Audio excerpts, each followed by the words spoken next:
वज़ीर आज़म शहबाज शरीफ ने उन्हें पाकिस्तान की दोस्त कहा। कई दहाइयों तक बांग्लादेश की सियासत का अहम किरदार। बांग्लादेश नेशनलिस्ट पार्टी की रहनुमा खालिदा ज़िया अब इस दुनिया में नहीं। क्या उनकी मौत से पैदा होने वाली हमदर्दी की लहर फरवरी के इलेक्शंस पर असरअंदाज होगी? उनकी मौत बांग्लादेश में आने वाले इंतखाबात और पाकिस्तान और इंडिया के साथ रिश्तों को कैसे मुतासर करेगी? इस बारे में बात करने के लिए आपको दिल्ली लेकर जाएंगे। मैं हूँ खालिद करामत और ये आज BBC न्यूज़ उर्दू के प्रोग्राम जहानुमा की हमारी टॉप स्टोरी है। इसके अलावा प्रोग्राम में देखिएगा मकबूल बॉक्सर एंथनी जोशुआ नाइजीरिया में एक कार के हादसे में बाल बचे हैं, मगर उनके 2 करीबी साथी हलाक हुए। ये सब कैसे हुआ, इस बारे में तफसीलात सामने आ रही हैं। और BBC न्यूज़ की टीम नाइजीरिया के शुमाल में उस इलाके तक पहुंची है जहां अमेरिका ने नाम नहाद दौलत इस्लामिया से मुंसलिक शिद्दत पसंद ग्रोह लाकरवा के ठिकानों पर हमले किए थे। BBC न्यूज़ की खुसूसी रिपोर्ट।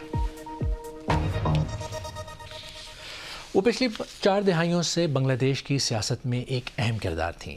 उनकी मौत आने वाले दिनों में बांग्लादेश की सियासत को किस रुख ले जाएगी, इस बारे में भी बात करेंगे। 36 बरस की उम्र में वो अपने शौहर, मुल्क के साबिक सदर और फौजी जर्नल ज़ियाउर रहमान के कत्ल के बाद बांग्लादेश नेशनलिस्ट पार्टी की रहनुमा बनकर उभरी। मुल्क की पहली खातून वज़ीर आज़म बनकर तारीख़ रकम की। बांग्लादेश की साबिक वज़ीर आज़म 80 बरस की उम्र में लंबी बीमारी के बाद चल बसी हैं। इससे पहले कि उनकी बांग्लादेश की सियासत और इंडिया पाकिस्तान से ताल्लुकात पर बात करें, देखते हैं कि ढाका में उनकी मौत की खबर पर क्या माहौल है।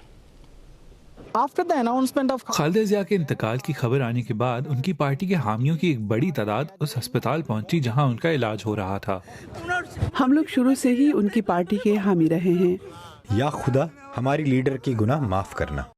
उनके हामियों का कहना है कि खालिदा ज़िया न सिर्फ पार्टी को मुत्तहद रखने वाली सियासी शख्सियत थी, बल्कि बांग्लादेशी सियासी तारीख की सबसे बाअसर रहनुमा भी थी। उनके खावंद साबिक सदर ज़ियाउर रहमान की वफात के बाद खालिदा ज़िया ने पार्टी की क़यादत संभाली और 1991 में बांग्लादेश की पहली खातून वज़ीर आज़म बनी। गुज़िश्ता 16 सालों में अवामी लीग के दौरे इक़्तिदार में वो मज़ाहमत की अलामत बनी रहीं। उन्हें कई सालों के लिए जेल भेजा गया। उनके हामियों का कहना है उनकी वफात ऐसे वक्त में हुई है जब फरवरी में होने वाले इंतखाबात में वो पार्टी की रहनुमाई करती, लेकिन अब उनके बड़े बेटे जो तकरीबन 17 बरस से लंदन में जिलावतनी की जिंदगी गुजार रहे हैं, अभी हाल ही में बांग्लादेश वापस आए हैं और अब वो पार्टी की क़यादत संभालेंगे। खालिदा ज़िया की वफात के साथ बांग्लादेश नेशनलिस्ट पार्टी और बांग्लादेश की सियासत में उनके दौर का इख्तिताम हो गया है। खालिदा ज़िया की मौत से उनका अपना सियासी अहद तो ख़त्म हुआ, लेकिन उनकी पार्टी जिसका क़याम 70 की दहाई में ताकत के ऐवानों से हुआ, अब एक बार फिर बांग्लादेश की सियासत और इसकी सिमत का तयन कर सकती है। खालिदा ज़िया जब पिछले हफ्ते अस्पताल में ज़ेर इलाज थीं तो उनके बेटे तारिक रहमान 17 साल की खुद साख्ता जलावतनी के बाद लंदन से वापस बांग्लादेश पहुँचे। क्या वो नए रहनुमा बनकर सामने आएंगे? बांग्लादेश की सियासत में एक अहम बाब अपने इख्तिताम को पहुँच गया। मुल्क की पहली खातून वज़ीर आज़म और बांग्लादेश नेशनलिस्ट पार्टी BNP की कायद और खित्ते की सबसे बाअसर सियासी शख्सियत में से एक खालिदा ज़िया के इंतकाल के साथ एक पूरे अहद का खात्मा हो गया। खालिदा ज़िया ने अपने शौहर और मुल्क के पहले फौजी सरबराह ज़ियाउर रहमान को कत्ल किए जाने के बाद पार्टी की क़यादत संभाली और 4 अशरों तक BNP की शनाख्त बनी रहीं। खालिदा ज़िया एक ऐसी शख्सियत भी थीं जो पार्टी को मुत्तहिद रखने की सलाहियत रखती थीं। उनकी मौजूदगी इख्तिलाफात को कम करने और मुख्तलिफ धड़ों के दरमियान तवाज़ुन कायम रखने में कलीदी किरदार अदा करती रही। अब सवाल ये है कि क्या पार्टी की क़यादत माँ से बेटे तक इसी क़ुव्वत और मकबूलियत के साथ मुंतकिल हो सकेगी?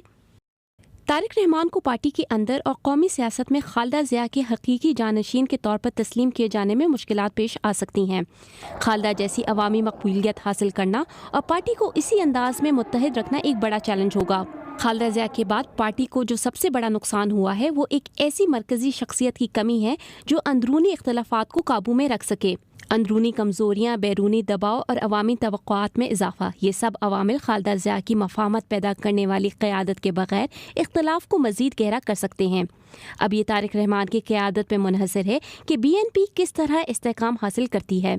दूसरी जानिब इंतखाबात से सिर्फ चंद हफ्ते कबल खालिदा ज़िया की वफ़ात मुल्क भर में हमदर्दी की एक लहर पैदा कर सकती है, ख़ास तौर पर उनके हामियों में जो उनकी कैद को सियासी इंतकाम समझते रहे हैं।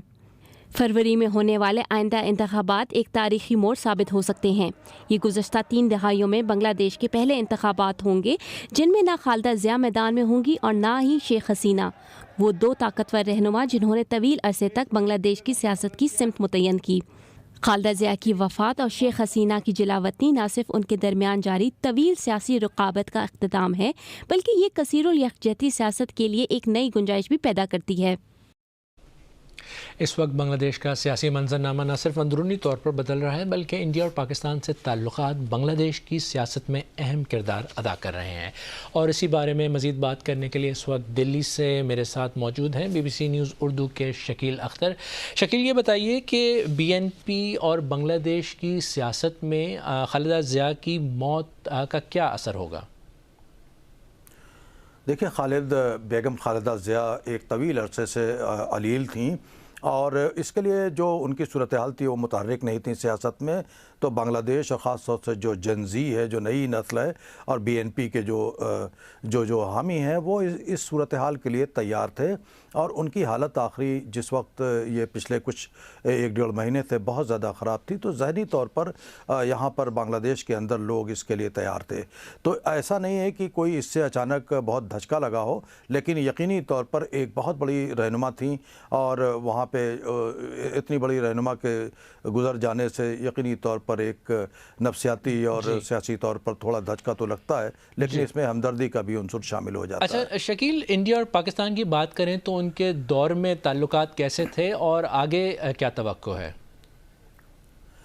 देखिए, हसीना वाजिद के बरक्स बेगम खालिदा ज़िया ने एक तरह की इंडिपेंडेंट पॉलिसी अख्तियार की थी और पाकिस्तान के तई उनके ताल्लुकात कदरे बेहतर हुए थे। हालांकि वो बहुत कुछ आगे नहीं जा सकें जितनी पाकिस्तान तवक्को कर रहा होगा या उन्होंने खुद सोचा होगा, लेकिन उन्होंने जो BNP को जिस नहज पर डेवलप किया, जो जिस तरह से गई है और जो रुझान अब है, अगर BNP पावर में आती है तो इसका जो पाकिस्तान से ताल्लुकात पर बेहतरी की तरफ इसमें यकीनी तौर पर इसमें इक़दामात की तवक्को की जा सकती है। दूसरी जानिब इंडिया में ख़दशात हैं इनके बारे में, क्योंकि एक तो BNP को हमेशा एक इस्लामिस्ट पार्टी और थोड़ा सा इंडिया मुखालिफ पार्टी के तौर पर देखा गया है, तो थोड़ी सी मुश्किलें इंडिया के लिए हो सकता हूँ, लेकिन इंडिया ने भी अब कोशिश की है कि उनसे जो है BNP से रवाबित जो है पैदा किए जाएँ। ठीक, इस वक्त जो बांग्लादेश की सूरत हाल है, जिस टर्मोइल से मुल्क गुज़र रहा है, ऐसे में जो नई लीडरशिप उभर कर सामने आ रही है उसको किस तरह बैलेंस करना होगा और क्या तवक्कुआत होंगी अक्रॉस द बॉर्डर? देखिए, इस वक्त बांग्लादेश एक तब्दीली से गुज़र रहा है, तगय्युर से गुज़र रहा है और यहाँ पर एक जो नई नस्ल है, जो यंग लीडरशिप है, यूथ है, वो इसमें बहुत अहम किरदार अदा कर रहे हैं। और आपको मालूम होगा कि स्टूडेंट लीडरशिप वहाँ पे बहुत अहम रोल अदा करती है। तो ये एक तब्दीली का दौर है और ये यकीनी तौर पर वो ये तवक्को कर रहे हैं कि एक शफाफ डेमोक्रेटिक गवर्नमेंट आने वाले दिनों में बांग्लादेश में फरवरी के इंतखाबात के बाद बन सकेगी। दिल्ली से तफसीलात बताने का बहुत शुक्रिया। और अब एक ऐसी स्टोरी पर बात जिसमें दुनिया भर में बहुत दिलचस्पी ली जा रही है। बॉक्सर एंथनी जोशुआ का कार एक्सीडेंट हुआ है।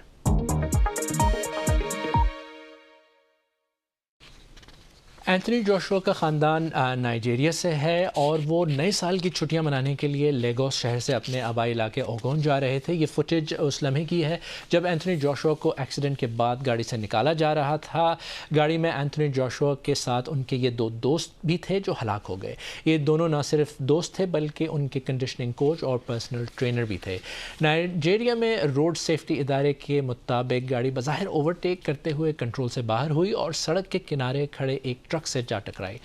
और कुछ ही दिन पहले एंथनी जोशुआ ने अमेरिकन यूट्यूबर जेक पॉल को एक बॉक्सिंग मैच में शिकस्त दी थी और अभी तो उस मैच ही की बात हो रही थी कि ये वाक़या हो गया। जेक पॉल ने इस वाक़े के बाद कहा कि ज़िंदगी बॉक्सिंग से कहीं ज़्यादा अहम है। मैं हादसे में हलाक होने वालों और एंथनी जोशुआ और सब मुतासरीन के लिए दुआ कर रहा हूँ।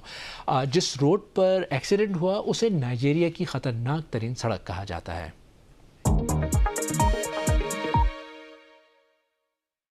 अब एक नज़र डालते हैं बाकी दुनिया की खबरों पर। सऊदी अरब ने मुत्तहदा अरब अमारात से अगले 24 घंटों के अंदर यमन से अपनी तमाम फोर्सेस को वापस बुलाने का मुतालबा किया है। इससे पहले मुत्तहदा अरब अमारात ने कहा था कि सऊदी अरब ने मोकाला की बंदरगाह पर हमला किया था। सऊदी अरब के मुताबिक यूएई ने अलहदगी पसंदों को बड़ी तादाद में असलहा भेजा, जिन्होंने यमन के जनूबी इलाकों पर कब्जा कर लिया है। यूएई ने इस बारे में अब तक कोई रद्द-ए-अमल नहीं दिया है। मलेशियन एयरलाइंस की परवाज़ MH370 के मलबे की तलाश एक बार फिर शुरू होने की तवक्को है। ये काम 55 दिन जारी रहेगा। 12 साल पहले बोइंग 777 कुआलालंपुर से बीजिंग के रास्ते में लापता हुआ था। जहाज़ में 239 अफराद सवार थे और अब तक मलबे की तलाश की तमाम कोशिशें नाकाम रही हैं।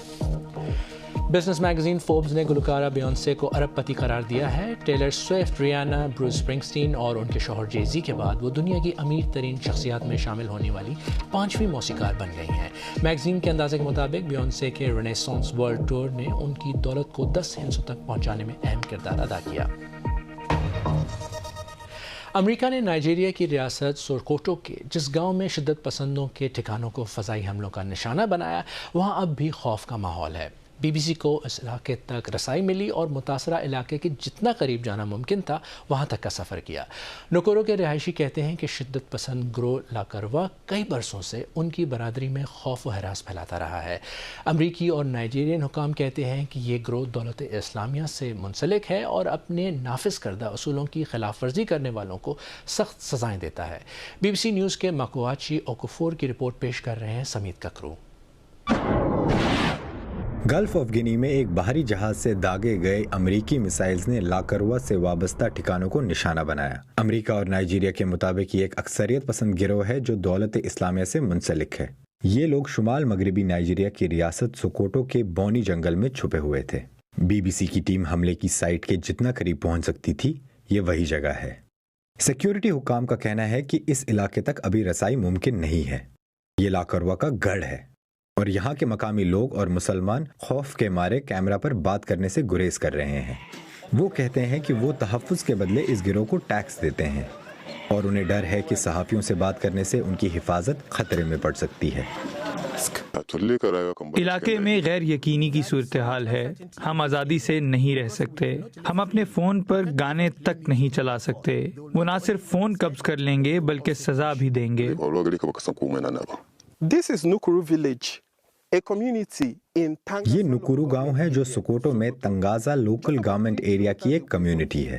यहाँ से महज 3 किलोमीटर दूर अमरीकी फिजाई हमले हुए थे। यहाँ रहने वाले लोग इतने डरे हुए हैं कि वो लाकरवा की मौजूदगी का एतराफ़ भी नहीं करते। वही लाकरवा जो कई सालों से उन्हें खौफजदा कर रहा है। which has been terrorizing communities here for many years.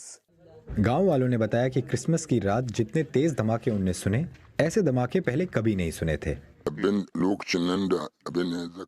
जब ये हुआ तो एक जोरदार आवाज आई। 2 जगहों को निशाना बनाया गया। फिर वहाँ आग लग गई। हमारे दरवाजे और छतें लरज़ उठीं। पुरानी छतें फट गईं।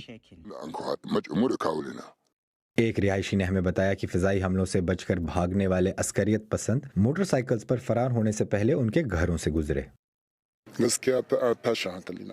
वो किसी मुर्दा शख्स को नहीं बल्कि कुछ सामान उठाकर जा रहे थे। वो तकरीबन 15 मोटरसाइकिलों पे आए थे। मकामी लोगों का कहना है कि लाकरवा के जंगजू बरसों से पड़ोसी मुल्क नाइजर से सोकोटो के करीब सरहद का इस्तेमाल करते हुए नाइजीरिया में दाखिल हो रहे हैं। अमेरिका ने कहा कि ये हमला जानलेवा था, लेकिन हलाक होने वालों की तादाद के बारे में कोई तफसीलात फराम नहीं की हैं। मकामी लोगों के मुताबिक इस हमले में उन्होंने किसी अस्करियत पसंद को जख्मी या हलाक होते हुए नहीं देखा और ये भी वाज़ेह नहीं कि इस हमले में मकामी लोगों की ज़िंदगी का खौफ कम हुआ या नहीं। चीन में हुकूमत ने जंगली परिंदों ख़ासतौर पर नायाब सॉन्ग बर्ड्स की गैर कानूनी तजारत के ख़िलाफ़ क्रैकडाउन शुरू किया है। सर्दियों में लाखों ऐसे परिंदों को पकड़ने के लिए बड़े बड़े जाल बिछाए जाते हैं। इन परिंदों में से कुछ की कीमत सैकड़ों डॉलर होती है। बाज़ माहौलियाती कारकुन परिंदों की माइग्रेशन के मौसम के दौरान बीजिंग के खेतों में गश्त करते हैं ताकि उन्हें बचा सकें। लॉरा बेकर की रिपोर्ट, खतीजा आरिफ की ज़बानी। यहीं रुकें, रोशनी मध्यम करें। माहौल के तहफ़्फ़ुज़ के लिए काम करने वाले कारकुन सिल्वागो आहिस्ता से कहते हैं। وہ یہاں شکاریوں کا شکار کرنے آئے ہیں، یعنی بیجنگ کے پرندوں کے شکاریوں کو پکڑنے آئے ہیں۔ انہوں نے ابھی ہمیں یہ پیغام بھیجا ہے کہ شکاری بھاگ گئے ہیں۔ ہم صرف یہ جاننے کی کوشش کر رہے ہیں کہ وہ کہاں ہیں، اس لیے ہم کھیتوں کی طرف جا رہے ہیں اور مجھے جال نظر آ رہا ہے۔ ہمارے کیمرے نے ایک شکاری کو فلم بند کیا، وہ فوراً چند سانگ برڈز کو آزاد کر دیتا ہے۔ سلوا کھیتوں میں اس کا پیچھا کرتے ہیں۔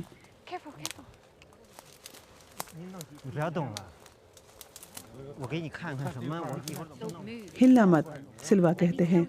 میں تم سے کیسے نپٹوں گا یہ بتاتا ہوں، میں پولیس کو کال کر رہا ہوں۔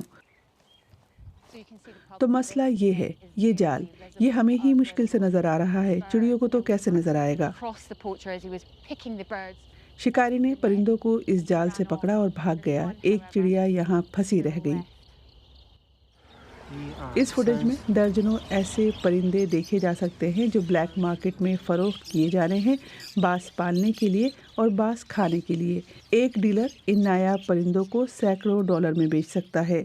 سٹی پارک میں ہم نے پولیس کو پرندوں کے مالکوں سے پوچھ گچھ کرتے دیکھا، جو چینی حکومت کے کریک ڈاؤن کا حصہ ہے۔ چین میں وائلڈ لائف سے متعلق جرائم میں آدھے پرندوں سے متعلق ہوتے ہیں۔ سلوا کہتے ہیں یہ شکاری ہے اور یہ پولیس ہے۔ غیر قانونی شکار ایک جرم ہے۔ آج صبح سلوا نے جس شکاری کو پکڑا اس پر جرمانہ عائد کیا جائے گا، لیکن سلوا کا خیال ہے کہ ان کے ملک کو پرانی روایات سے آزاد ہونا ہوگا، ورنہ یہ مجرمانہ حرکت چین میں ان پرندوں کی نسل کو ختم کر سکتی ہے جنہیں معدومی کا خطرہ ہے۔ بزرگ نسل کو پرندوں کو پنجرے میں رکھ کر پالنے کا شوق ہوتا ہے۔ اگر آپ ان کو سمجھانے کی کوشش کرتے ہیں تو وہ سمجھتے نہیں ہیں۔ چین نے بہت تیزی سے ترقی کی ہے اور اس وجہ سے لوگوں کو ماحولیاتی شعور پیدا کرنے کا وقت ہی نہیں ملا۔ پرانی عادتوں کو بدلنا مشکل ہے۔ ماضی اب بھی پرانے بیجنگ کی طرز زندگی میں رچا بسا ہے، خاص طور سے اس نسل کی زندگی میں جس نے چین میں مثالی تبدیلی دیکھی ہے۔ پرندوں کو پالنا ہمیشہ دولت اور نفاست کی علامت سمجھا گیا ہے، لیکن اب ان چڑیوں کو آزاد ہونا ہے، کیونکہ بیجنگ شہر اور اس کے آسمانوں میں اب لو برڈز کی چہچہاہٹ گونجنے والی ہے۔ آج پروگرام میں بس اتنا ہی۔ اسے دوبارہ دیکھنے کے لیے BBC نیوز اردو کے YouTube چینل پر آئیں۔ خالد کرامت کو اجازت دیں۔